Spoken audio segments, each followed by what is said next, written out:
हाँ, पहले कहता था मंगनी में कोई दिलचस्पी नहीं, लेकिन आज कितना खुश लग रहा था।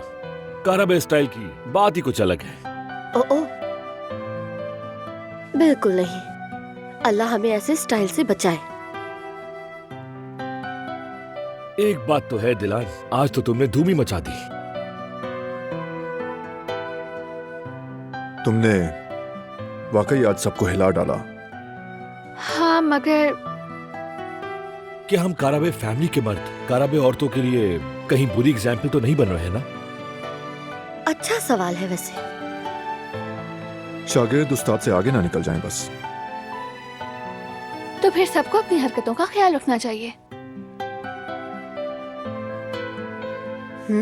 यही होती है असल औरत की निशानी।